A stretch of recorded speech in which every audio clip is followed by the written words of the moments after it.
I'd like to call the Sparks Planning Commission to order. First item is roll call. Commissioner Lean.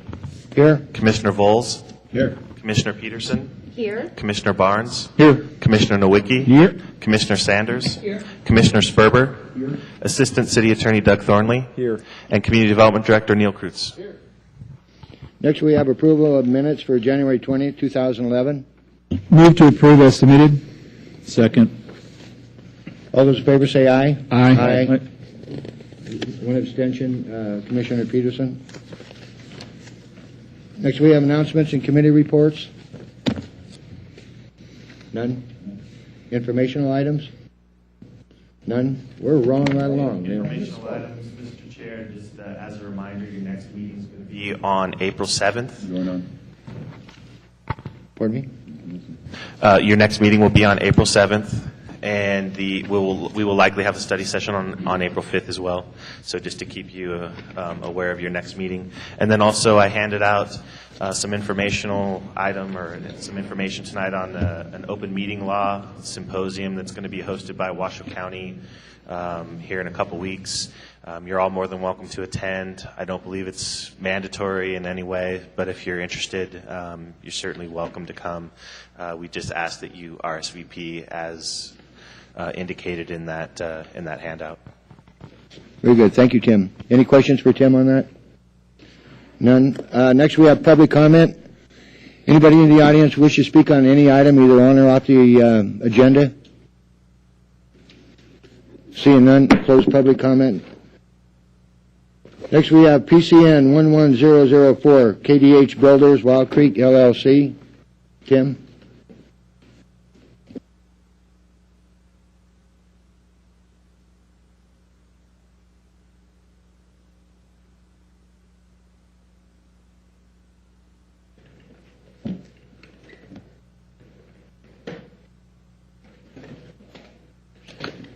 Thank you, Mr. Chair. Good evening, Planning Commissioners. For the record, Tim Thompson, Senior Planner. Before you tonight is a tentative and final handbook amendment request from Wild Creek to amend the Wild Creek Golf Villas handbook. The original Wild Creek Golf Villas development was intended to be constructed in 3 phases. The first 2 phases have been completed, both by different developers. The third phase was started, however, it was never completed. We have a developer that has picked up the remaining lots. There's 30-something lots that remain. He's been able to pick those lots up and plans on finishing out this particular subdivision. In looking over some of the plot plans, it became evident that there were some concerns over fire separation. Some of the building envelopes that were recorded on the final map weren't necessarily in conformance with the handbook when that final map was recorded. With the adoption of the international codes a couple years ago, it's caused some concern as far as having to fire rate potentially in some cases 3 sides of a house, protected openings. It becomes very costly and prohibitive for the developer to continue to move forward with this project. In looking at the final map and in looking at some of the grading, it appears that was a factor in why some of the lots, when the final map was recorded, did not meet the setback requirements in this handbook. Nonetheless, we have a problem, and this handbook amendment is intended to fix that problem. The setbacks that are being requested are reduced. It's important to keep in mind that the roadways and everything internal to this project are all private, so the setbacks from the road, those are private roads, private streets. They're not city streets. And so we believe that this amendment will help to resolve this issue. It'll remove the constraints of having to fire rate several of those homes.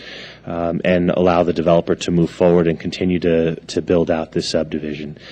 Staff has been able to make all of the applicable PD findings, in particular PD finding 21, where this amendment does not alter the intent of the original handbook, and therefore staff recommends that you forward a recommendation of approval onto the City Council for both tentative and final approval.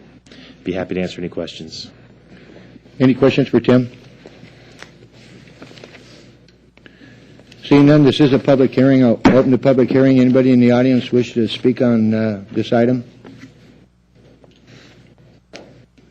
Seeing none, close the public hearing, bring it back to the commission for a motion or discussion. Chairman Lean, are you ready for a motion? Yeah, Commissioner Barnes. I move to forward a recommendation of the tentative and final approvals for an amendment to the Wild Creek Golf Villas Plan Development Handbook associated with PCN 11004 based on findings PD1 through PD21 and the facts supporting these findings as set forth in the staff report. Planning Commission does not recommend that the City Council require a bond at this time as stated in NRS 278A.490 because the request includes final approval. Second. We have a motion from Commissioner Barnes and a second from Commissioner Nowicki. All those in favor say aye. Aye. Motion carries. Next we have PCN 11006, Silver State Station, LLC. Tim? Thank you, Mr. Chair. Again, Tim Thompson, Senior Planner for the record. This is a special use permit request from Silver State Station to allow for a health club greater than 3,000 square feet located at the southeast corner of the intersection of McCarran and East Prater Way, also known as the Silver State Plaza. Planet Fitness is proposing to open about an 18,500 square foot fitness center within this particular commercial center. The site is located in the TOD corridor. The TOD corridor standards or the allowed uses require that a special use permit be obtained for this type of use greater than 3,000 square feet. Staff has reviewed the application. The two concerns that were identified were parking and traffic. The applicant provided a trip generation letter which showed that the traffic does not exceed the 80 peak hour trips, which would require a full-blown traffic study. And after doing the analysis on the parking, there's about 950 spaces out there. And you know, being that this is in the TOD, I think city staff wants to encourage reduced parking in this particular area, and so we believe that the parking is satisfied through non-concurrent joint use, and therefore neither of those concerns are really major issues. I know the other day someone had brought up the hours of operation. They are proposing to operate between the hours of 5 a.m. and 10 p.m. However, the TOD standards do not have any restrictions on hours of operation, so if at some point they wanted to be open 24 hours, they certainly could at this point, so just to point that out. So staff would recommend that you approve this item subject to the conditions of approval, and I'll be happy to answer any questions. Any questions for Tim? Commissioner Peterson? Just for my own information, so if they did want to go to 24 hours, they wouldn't have to come back and revise the special use permit, would That's they? correct. Okay. Mm-hmm. Thanks. Any other questions for Tim? Seeing none, this is a public hearing. I'll open it up. Anybody in the audience wish to speak on this item?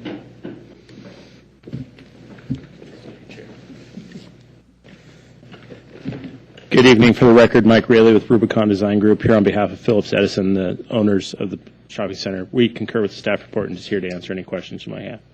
Thank you, Mike. Any questions for Mike? Seeing none, anybody else in the audience wish to speak on this item? Seeing none, I'm going to close the public hearing and bring it back to the commission for a motion. Mr. Chairman, I'll make a motion. Commissioner Bowles? I move to approve the special use permit associated with PCN 11006 to allow for a health club greater than 3,000 square feet, approximately 18,559 square feet, adopting findings S1 through S6 and the facts supporting these findings as set forth in the staff report, subject to the conditions of approval 1 through 12 as listed in the staff report. Second. We have a motion approved from Commissioner Bowles, second from Commissioner Barnes. All those in favor say aye. Aye. Motion approved. Next we'll go to general business, PCN 03088, Walmart Real Estate.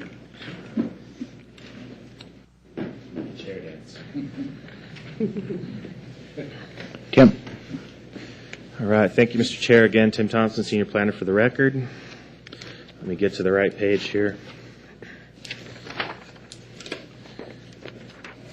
Okay. This is a general business item. This is a request from Walmart Real Estate Business to approve building elevations associated with the Walmart store located out on the Pyramid Highway. Back when the site was originally developed, some of you may recall the Kohl's store was the first business, the first building constructed within that development. That required a special use permit. One of the conditions, actually two of the conditions of the special use permit, one was that any future development or any elevations related to future development would have to be reviewed and approved by the Planning Commission, and then also any further development of the site would be through a site plan review. After the special use permit was approved, Walmart applied for the site plan review to construct their store out there, and at that time the elevations, the original elevations, were brought before the Planning Commission, reviewed and approved. As some of you may know, the Walmart is rebranding their stores across the country, and they're now coming to Sparks and looking to essentially rebrand their stores with really colors in this case and some new signage. So given the conditions of approval, we felt even though it's just paint, there's no structural change, there's no design change, nothing, it's strictly paint. We felt that it was, given the conditions, it was appropriate to bring these elevations before you for your consideration. Staff has reviewed them. We believe that the colors are consistent with those that are used in other portions of the center and have no concerns. So we do recommend that you go ahead and approve these elevations. And the applicant's representative is here if you have any questions or. Good evening. My name is Michelle Wiley with BRR Architecture. I'm here to represent Walmart in Sparks, Nevada. So if you guys have any questions, just let me know. Any questions for Michelle or Tim? Yeah, Tom? I'm sorry, go ahead, Jackie. Commissioner Peterson? It's a silly question, actually. Is that a sunburst? Is that what you call that little? They actually call it a spark, so it's appropriate. There you go. Okay. It's very nice, thank you. Commissioner Barnes? Michelle, just, is this what we see now at the new Walmart Center on 2nd Street in Glendale? Because it has that new sign, but is the look the same? I'm not familiar with it. I'm sorry. I'm from Kansas City. You're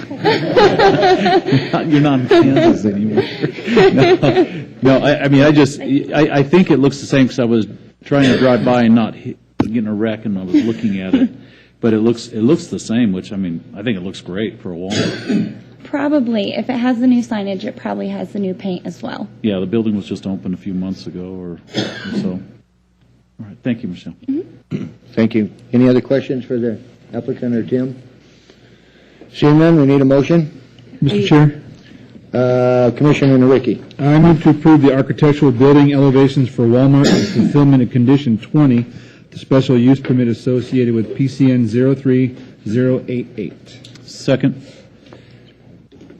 We have a motion approved from Commissioner Nowicki, second from Commissioner Barnes. All those in favor say aye. Aye. Motion approves. Thank you. Thank you. Thank you.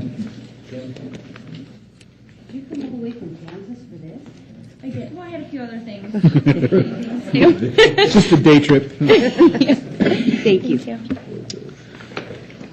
Next, we have two items, 10 and 11, PCN 03080 and PCN 03080. We're going to hook them both together. Tim, would that be all right? Yes, that'd be great. Okay. Thank you again, Mr. Chair. Tim Thompson, Senior Planner for the record. These next two items are, again, review of architectural elevations for DeAndrea, Phase 3. Lennar Homes several years ago was in a joint venture with Woodside Homes. Some of you may remember. We reviewed some elevations.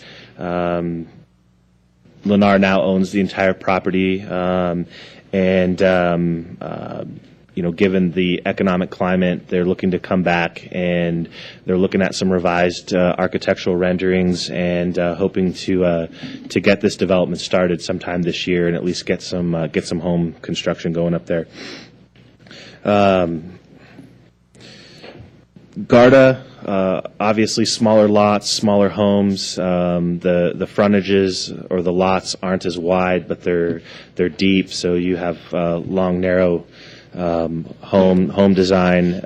The Verona product is your standard single family. I think they're 60-foot wide lots, 100-foot deep. Staff has worked pretty closely with both Lennar and their architect on these elevations. We've gone through. It's been going on for a couple months now, and I think we've finally reached a point to where staff believes that these elevations do meet the standards. Obviously, one of the concerns that we have is trying to maintain that continuity between what was built previously and what is built as we move forward. As we're all aware, we're in difficult, more challenging economic times, and so it becomes more difficult and more challenging to spend more money on homes on a lot of these details. And I think in working with the architect, I think we did a good job of trying to place those details on the homes where we believe they added the most value. So with that, staff is recommending approval of both sets of these elevations. Be happy to answer any questions. The applicant's representative is here. I believe that he'd like to spend some time going through the elevations with you and kind of guide you through the process and what they did from a design standpoint to try and satisfy the articulation requirements. And so turn that over to Sean. Just make sure your mic's on first. There you go, and state your name. Sean Richardson with JDA Architects. I'd just like to say we're glad to be back in Sparks. We've worked here before. We've worked on the West Pyramid Plan and done architecture here over the years, so we're glad to be back. As Tim stated, we've been working back and forth pretty closely with himself and his staff to come up with what we think is a much improved version of the project than we came in with. So I'd like to thank Tim and his infinite amount of patience with us. What I'd like to do is just kind of run through the list of things that we did add to the project as we went through that process, starting with Garda. And I don't know if I'll necessarily go elevation by elevation, but I do want to kind of go through the list of what we've done. For Garda, because we did have a lot more narrow window for architecture, if you will, because of the narrow lots. Well, let me back up a minute. The one thing that we did on both is originally when we came in, and the reason you don't necessarily have site plans in your packages is because originally when we came in with these, we were envisioning that there would be enhanced and not enhanced lots. In other words, there would be certain corner lots or certain view lots that we would add more to than your typical lot. During the process, what we decided to do is enhance everything. So that's why there's no differential between the corner lots or rear-facing view lots and things like that. We've added an amount of detail that we think is appropriate to put on everything. So with Garda, given that we have a narrow architectural window to the street, we did upgrade the garage doors. We did add some glass to those garage doors and to enhance those. Upgraded our carriage lights above and beyond what we would typically do there. And anywhere we have a side gable on the elevations, we've added siding and details that are consistent with the front architecture. We've carried the style-specific trim from the front elevation to all four sides, and what we're envisioning there is that all of the trim would be at least 2 inches thick so that we get a substantial shadow line, and we have enough area there to get color, which we think is important as well, so we get a good contrast. Specifically, on the plan 1530, we were able to add some additional detailing to the eaves on the front elevation that we didn't previously have there before. On the plan 1752, we added some corbels. There's a cantilevered element that got added there that we added some corbels to. And again, we added that cantilevered element so that we could get some additional shadow and interest to the rear. Where appropriate and where we had shutters as part of the elevation style in the 1752 plan, we've added those to the rear. So again, because of the view potential, we've added those. On the 1950 plan, again, where appropriate to the style, we've added shutters to the rear elevation there. For Verona, again, upgraded carriage lights on the fronts of the homes. And again, that same Same philosophy where we've added siding to the sides where appropriate to all of them, not just specific ones. Same window trim philosophy there where we've got appropriate to the style that's on the front. We've carried that to all the sides at a minimum of 2 inches thick. And then just specifically, the Plan 2420, we've added, in this case, it's color blocking, but we did add accent color to the Western Craftsman elevation on that specific plan. On the 2785, we modified the roof to feature a gable on the rear on a couple of the styles to add some variety there. So again, just giving some roof articulation so that we don't have a monotone eave line at the back. The Plan 3060, we've added a gable at the rear on 2 of the styles that wasn't previously there, again, because we wanted to break that roof line on the second floor. And then additionally, what Lennar is doing is offering the buyers a chance to actually add a balcony, an optional balcony at the back of the 3060 plan, and that would include not only a porch at the bottom, but an upper covered balcony as well. So that gable element that we created in the standard condition would come out and cover a balcony that's accessible from the upper floor, as well as a covered porch accessible from the lower floor. And we feel that that gives a lot more shadow line as well, and it gives the buyer an opportunity to choose that option where they've got view potential. So that's generally what we've done. We're available to answer any other questions that you have. And again, we're glad to be here. Thank you, Sean. Got any questions for Sean or Tim? Yep. Commissioner Barnes? Tim, first procedural type question. Are the PCN numbers correct? These are 2 different projects, but they both have the same number.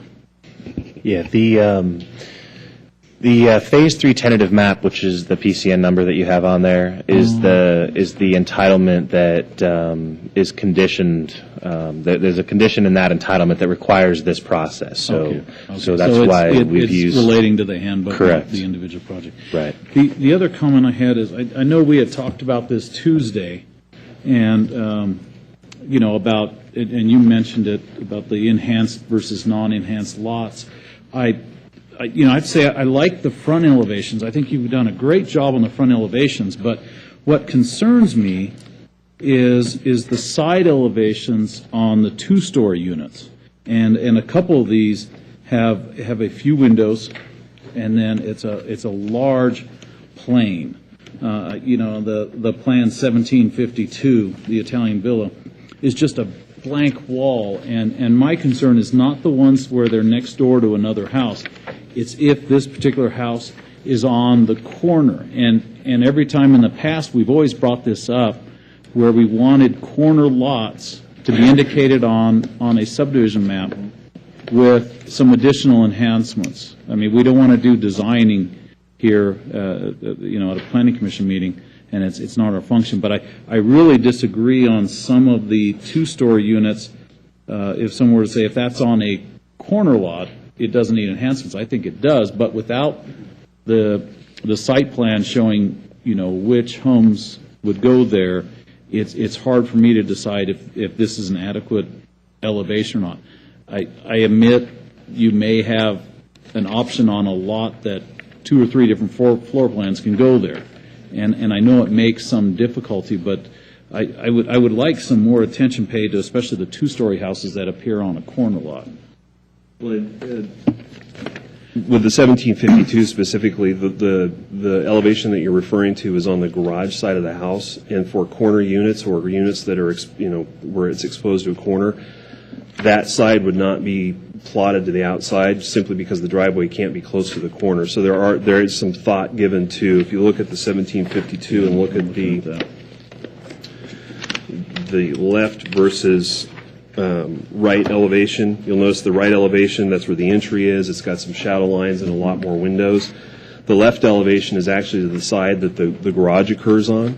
So specifically on corner lots, that garage side would never be plotted to the outside corner simply because the driveway has to be inboard of the corner. Yeah, I understand that, but the problem is we don't have a site plan showing that. I mean, I know these 2 subdivisions very well, but right now I can't picture what the corner lots look like. and I can't picture where the driveway cut would be, and everything. I'm just concerned about a two-story, singular planar wall on a corner lot. Like I said, I think you've done a great job on the elevations. I'm just a little concerned on corner lots where they're visible when people are driving through the neighborhood. That's my own concern on that. Okay. Did you have the site?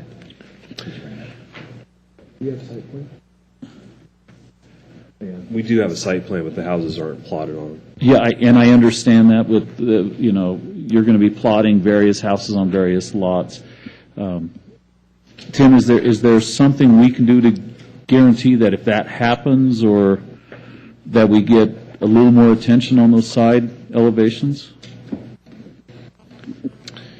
Yeah, let me see if I can bring up. I know the Garda map was just recently recorded, so I don't show that in the system yet.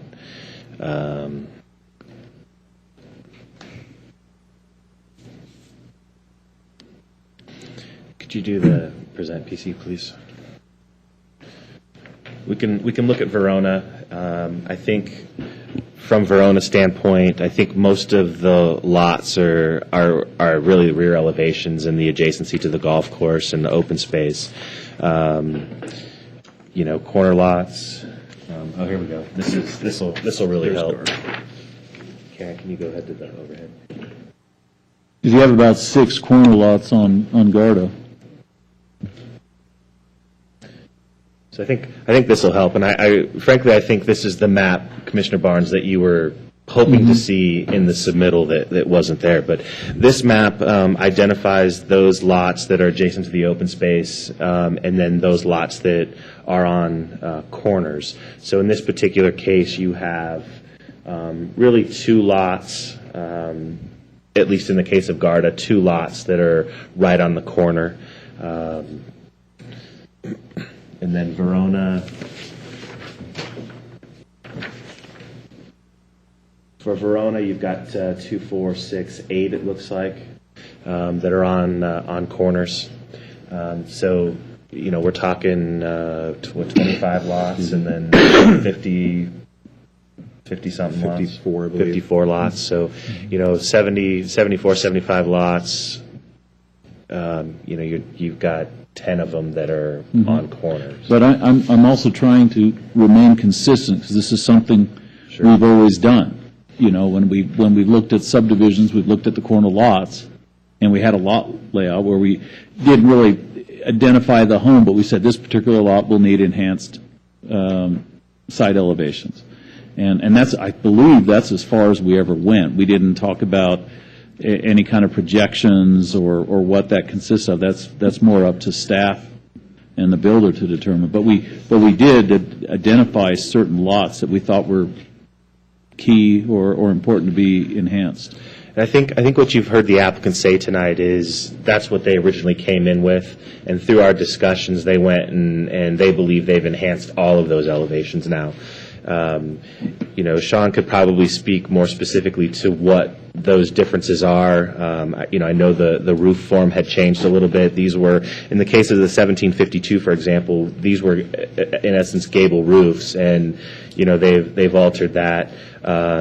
You'll see that some of that roof treatment that was in the gables on the front elevation has been carried around to those sides.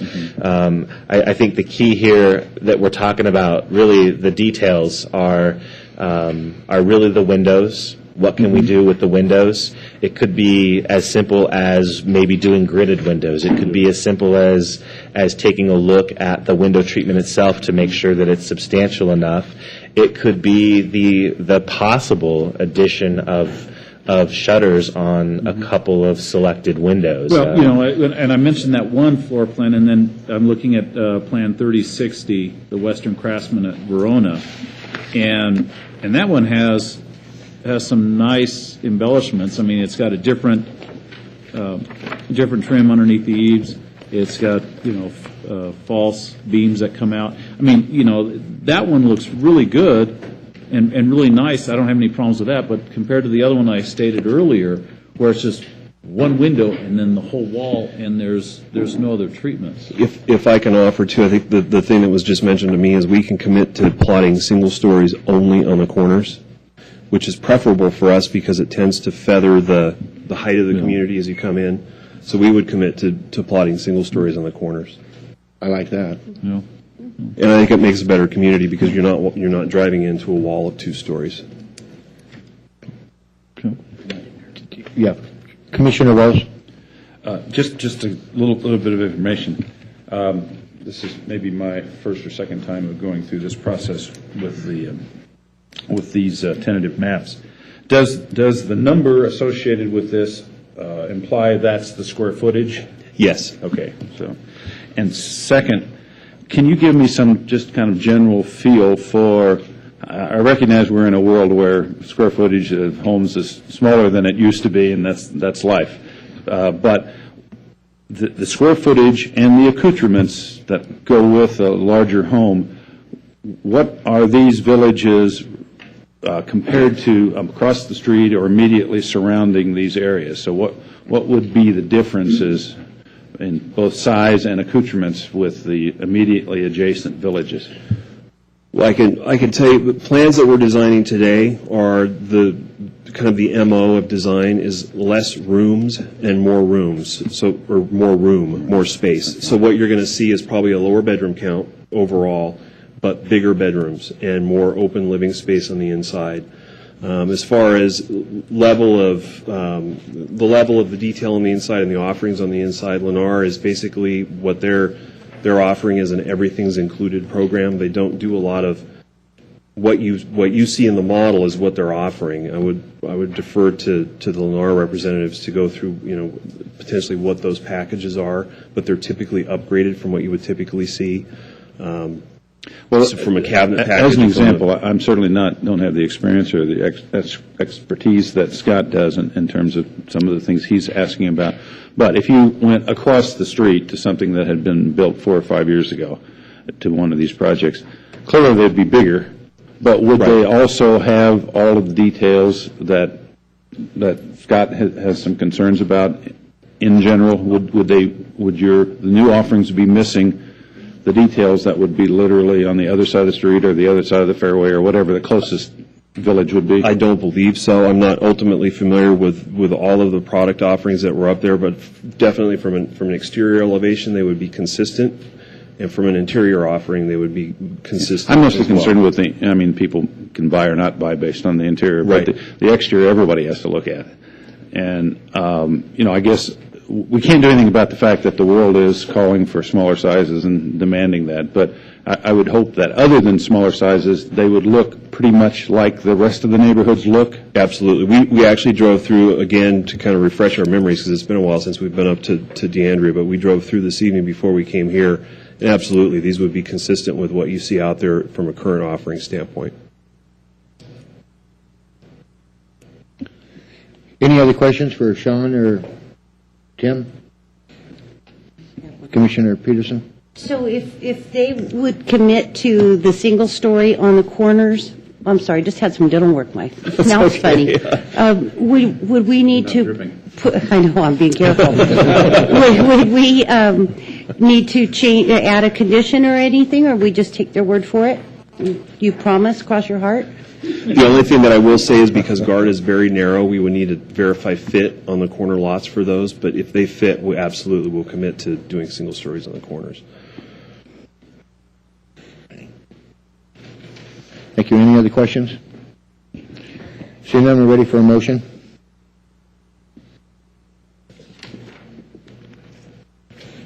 Commissioner Peterson? I guess I just want to make sure before I make a motion that I'm comfortable with that. Are you comfortable with that?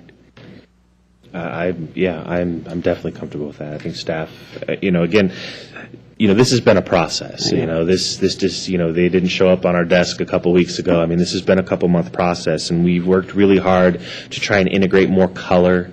So I think you're going to see more color up there. The color palette is more wide-ranging than what you've seen in previous developments. Roof forms, we tried to focus a lot on roof forms because from a distance, that's really what you're picking up is the roof forms. You're not picking up the shutters. You're not picking up the window trim. Those are details that you're going to notice up close. And so really just trying to balance what you see in front of you and what you see from a distance to really just try and balance that. The adjacent subdivisions, Ryder in particular with Forenzi, very good product. They do have details. I think the same details are here in this project as well. The extent to which that is, I couldn't answer that without really going out and looking. But the DeAndrea handbook has some bullet points of these are the types of elements that you would typically find in these three different types of architectural styles, being the French Normandy, the Craftsman, and the Italian. Yeah. There's a list of bullet points, and so it's a matter of going back to that to make sure that those details have been included, and I think the architects in this case have done a good job of doing that. So we worked really hard. Sean brought up Garda and the fact that the garage doors were swapped out. I can tell you the first time I saw the Garda elevations, you're talking about a 40-foot wide lot, a 30-foot wide house, 18 to 20 feet of which is a garage. So it's very dominant garage forward. And I can tell you that the details that were added, particularly with the garage door and the windows, and I think they changed some of the light fixtures on either side, really made a difference in the overall appearance, particularly on those Garda homes. So, again, it was a process, and so I feel comfortable with the plotting of single stories on the corner lots, 10 lots. I mean, I think that's a commitment. So I do feel comfortable with that. Okay. You prepared for a motion then? Okay, with that, make sure, Jackie, that you add Phase 3, Garda and Verona in your motion.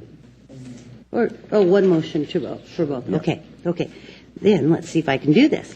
I move to approve the architectural building elevations for Phase 3, Garda and Verona of the DeAndrea Plan Development Handbook in fulfillment of Condition 22 of the tentative map associated with PCN 03080. We have a second? Hang on. Mr. Chairman, actually, can we do these one at a time? They were agendized one at a time, and I'd like to have a motion one at a time. Sure, we can do that. Thank you. Okay, Commissioner Peterson, would you like to make another motion? One at a Sure. time? Let's start all over. I move to approve the architectural building elevations for Phase 3, Garda, of the DeAndrea Plan Development in fulfillment of Condition 22 of the tentative map associated with PCN 03080. Second.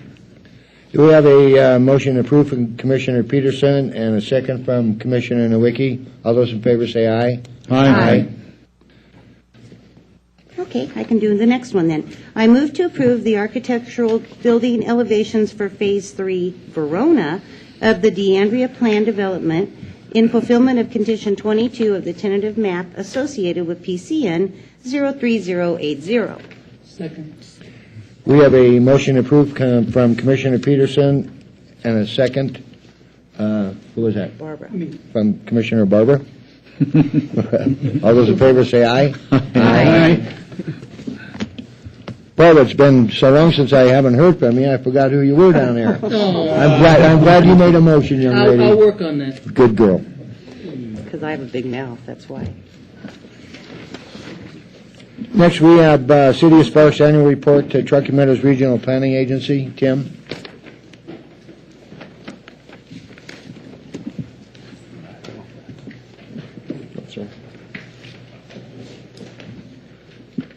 Chairman Lane, members of the Planning Commission, Armando Ornelas, City Planner.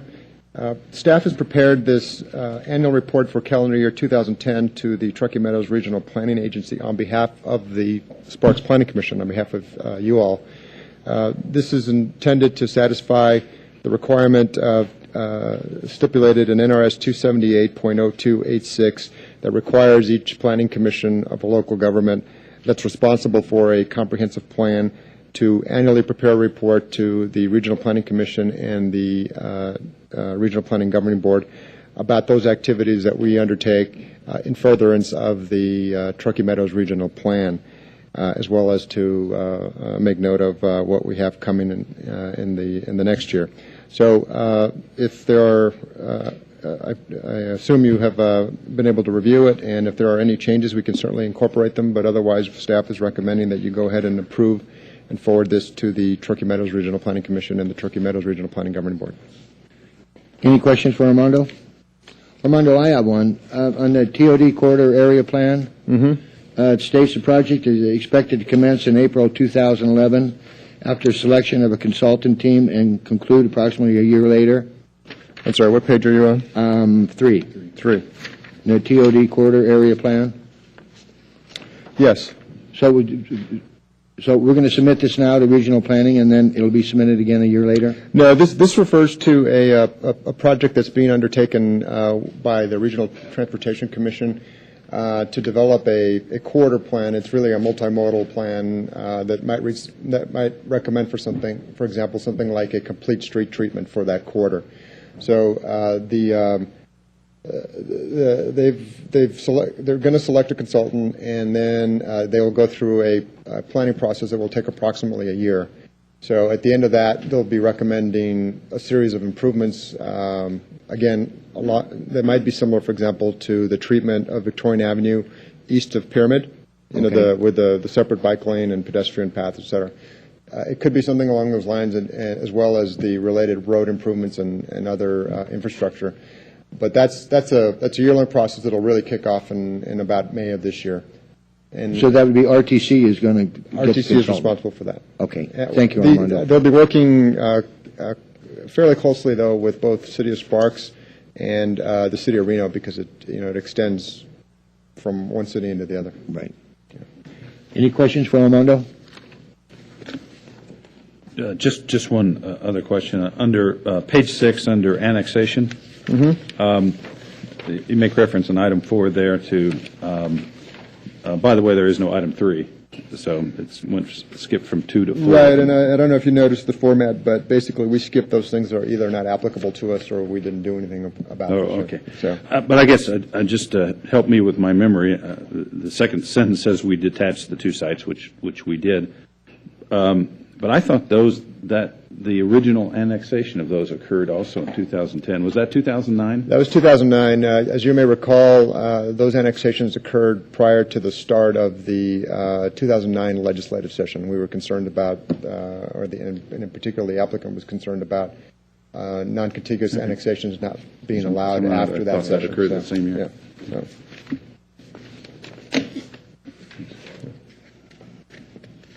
Time flies. Yes, it does. Any other questions for Armando? Seeing none, there's a suggested motion here. Somebody want to make? Chairman Lee? Commissioner Barnes? Okay. I move to approve and forward to the Truckee Meadows Regional Planning Commission and Governing Board the City of Sparks Annual Report for calendar year 2010. Second. We have a motion approved from Commissioner Barnes and a second from Commissioner Sanders. All those in favor say aye. Aye. Motion carries. Thank you, Armando. Next, we have comments from the commissioners. Commissioner Sperber? No comment. Okay. Actually, given that we saw some development activity, or development-related activity on our agenda tonight, and it's been a long time since we've seen any, and what I saw occurring tonight was a process of everyone trying to get their heads around this new reality that we live in. And certainly we are seeing a different housing product come forward. You saw evidence of it tonight, and it brought some questions about. What I would suggest is that as this process gets started, and let's say as Lennar gets started up there at DeAndrea, and they've got some homes built, I think it would be a good idea to have a field trip and take a look at some of the older but recent developments and compare that to what is being proposed now, and kind of ground check our reality on what we're seeing, so that we can start putting the three-dimensional I'm standing in front of the home look with the pictures that we're seeing. So if they're gonna start this summer, maybe August, September, they'll have something that we could look at. It'd still be warm enough in the evenings that we could do that after work, and so I would suggest it's something that you guys consider as we head into late summer. I think the whole commissioner is behind you on that, Neil. Great. Yeah, let's. Yeah. All right? Is that it? We're adjourned. Yeah, I was going to say that.